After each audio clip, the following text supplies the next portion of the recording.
pede gitu loh untuk ngejawabnya, karena nggak akan oh ini lagi deket sama si ini sih ya, lagi deket sama itu, kayak gitu loh. Dulu kan mungkin Gimana nih Kak? perasaannya super lega, terus cerita gimana ya, cerita di atas panggungnya tuh seneng banget gitu karena bisa lepas, dan juga apa, udah nggak ada yang kan kemarin tuh udah pengen cerita tapi belum rilis gitu, jadi sekarang semuanya udah bisa diceritain. Dan apa ya, aku senang banget sih lagu-lagu yang di dalam album ini semuanya personal banget, dan ada di dalam fase hidup aku yang nggak akan terulang lagi kan. Jadi aku senang lagu-lagu ini udah bisa diabadikan sebagai sebuah CD fisik dan juga di digital. Kak, tadi ada statement di dalam kalau katanya kakak nggak nyangka jadi seorang ibu. Mungkin experience-nya apa mungkin Kak? Emang ngomong gitu ya? Iya tadi. Hah? Iya. Aku bilang apa? Lagu untuk anak. Ternyata bisa Ngasih anak? Oh, bisa ngasih anak? Iya. Enggak, itu tadi fotonya kan kayak anak kuliah style, terus aku bilang nggak nyangka ya bisa ngurus anak. Gitu. Enggak, bercanda aja karena apa ya, barang-barang di Unicode kan tadi kan banyak kaos, apa baju, bucket hat gitu. Aku merasa fotonya kayak anak ABG aja gitu. Cuma ya lagu di dalam album ini juga banyak yang terinspirasi sama perjalanan aku mengenal cinta sejati itu apa gitu ya.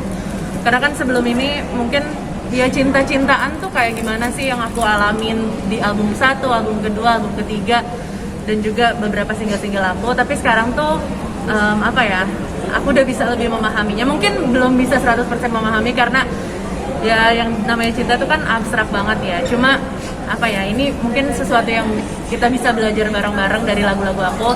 Ini pengalaman aku, nanti mungkin yang ngedengerin bisa punya pengalaman yang sama atau merasa apa ya, terwakilkan dari lagu-lagu aku gitu. Membagi waktunya gimana sih Kak? Bisa dibilang ini kan mengurus album selama 2 tahun. Mengurus si baby gimana Kak? Lagi kan lagi golden moment banget nih sekarang. Ya kan aku bikin albumnya nggak 24 jam gitu, jadi ya itulah, aku ngerasa prioritas itu berbeda-beda dalam setiap hari gitu, dan dalam satu hari ada 24 jam, jadi aku lebih apa ya, lebih membagi-bagi hari aku tuh kayak gitu. Jadi misalkan dari 24 jam 2 jamnya aku pakai ini, 3 jamnya aku pakai ini, jadi nggak kerasa apa ya, nggak kerasa terlalu pendek hari itu gitu. Jadi tetap pastinya bisa apa namanya, bisa kepegang gitu, dan apa ya, yang nggak ada masalah sih sejauh ini. Kayak yang mungkin di lagu yang Cinta Sederhana ini banyak banget yang relate dengan semua orang. Tapi kalau dari kayak secara personal ini, untuk siapa sih, dipersembahkan untuk siapa kalau boleh tahu kan? Lagu ini yang pasti sangat terinspirasi sama bentuk cinta aku kepada anakku dan keluarga aku juga. Karena ya mungkin teman-teman tahu aku dekat banget sama keluarga aku dan orang tua aku. Jadi aku ngerasa bentuk cinta yang seperti ini tuh ternyata apa ya, cinta orang tua ke aku tuh gini ternyata gitu. Sekarang cinta aku ke anakku tuh gini. Dan ini merupakan doa gitu, semoga aku selalu dikelilingi dengan bentuk cinta yang seperti ini gitu. Karena apa ya, semakin kesini tuh romantisme tuh udah berubah gitu, udah bukan sekedar apa ya, makanya aku nulis tak selalu berbunga-bunga, bukan sekedar dikasih bunga atau apa gitu, tapi benar-benar yang kecil-kecil tapi yang konstan, yang sehari-hari kayak gitu. Jadi aku tuangkan ke lagu Cinta Sederhana ini karena apa ya, ya kadang-kadang kan kalau misalkan di seni atau di apa namanya, di showbiz gitu kan kayak semua harus big, harus show gitu, kayak di Instagram tuh harus yang sempurna banget gitu, tapi sebenarnya enggak gitu. Sesuatu yang sederhana itu justru lebih matter dibandingin sesuatu yang besar tapi sekali-sekali doang gitu. Kayaknya support mungkin dari Kak Ham sendiri kepada Kak Yayan di album ini seperti apa sih Kak? Supportnya dengan cara ya pasti nyemangatin setiap aku rekaman, terus setiap aku pulang juga selalu dia jadi orang yang pertama denger lagu yang barusan aku rekam. Terus juga ya mungkin kan kita beda dunia banget kan, jadi aku bisa dengan dengan panjang dan lebarnya nyeritain ke dia, benar-benar ngupas lagu itu tentang ini, tentang itu, tentang ini. Bayangin kalau kamu gini-gini, jadi apa ya, dia kayak jadi tempat latihan aku buat ngebahas lagu gitu. Jadi itu nyenengin banget sih buat aku, dan kalau misalkan aku lagi studio atau apa nggak pernah nanya-nanyain kayak ini kapan pulangnya, kok lama sih rekamannya kayak gini-gini. Menurut aku itu penting banget karena itu kan nggak rusak mood banget ya, kayak kita rekaman belum selesai disuruh pulang gitu.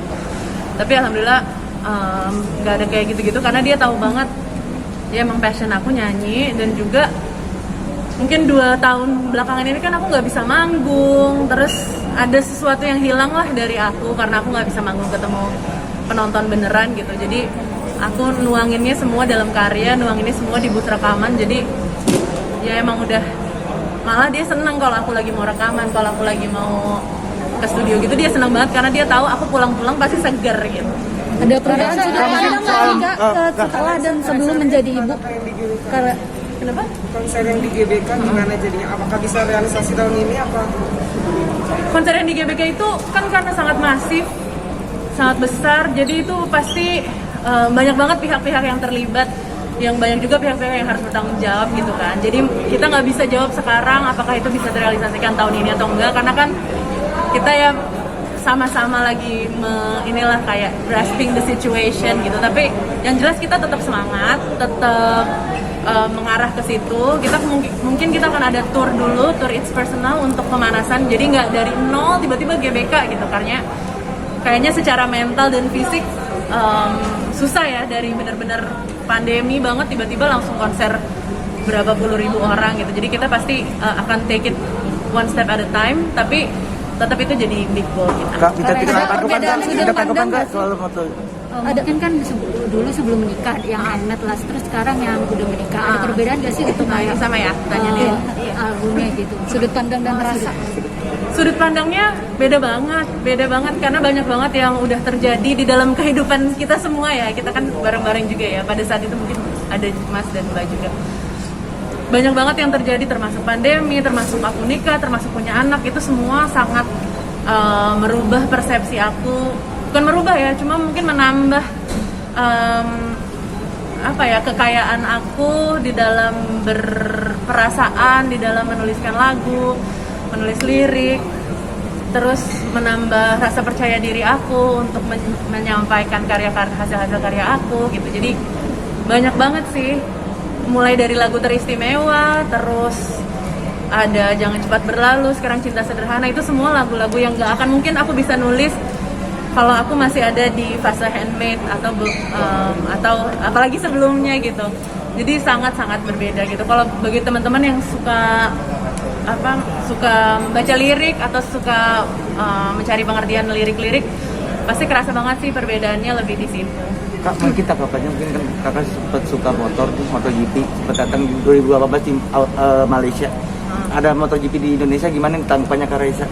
Aku nggak terlalu tahu sih, Harapannya mungkin bahagia Kak. apa yang akhirnya membuat Kak Raisa sekarang tuh lebih terbuka gitu di album ini? Apakah hal yang tadi juga setelah menjadi ibu atau seperti apa? Kenapa aku lebih terbuka sekarang? Karena aku merasa udah secure dan nggak terlalu banyak yang harus ditutup-tutupi. Emang aku orang yang lumayan private, cuma aku ngerasa ya kalau misalkan Mbak nanya aku tentang lagu apa aja, aku pede gitu loh untuk ngejawabnya, karena nggak akan ini lagi deket sama si ini sih ya, lagi deket sama itu, kayak gitu loh. Dulu kan mungkin masih banyak insecure tentang itu atau ngerasa ini pribadi banget atau apa gitu. Kalau sekarang mungkin bentuk cinta yang aku tulis juga udah beda kan dari yang dulu gitu, sehingga aku dengan senang hati ngebahasnya. Terus aku semakin mencari lagi orang-orang yang punya pemahaman yang sama-sama aku atau punya pemahaman beda tentang lagu-lagu aku kayak gitu. Jadi itu sih alasannya. Harapannya mungkin terakhir untuk dunia musik saat ini? Dan kakak apa yang ingin di nextnya apa gitu yang terakhir ya? Harapannya sih semoga industri musik Indonesia terutama ya, pertunjukan, konser-konser kayak gitu, semoga udah bisa lebih aman, bisa berjalan.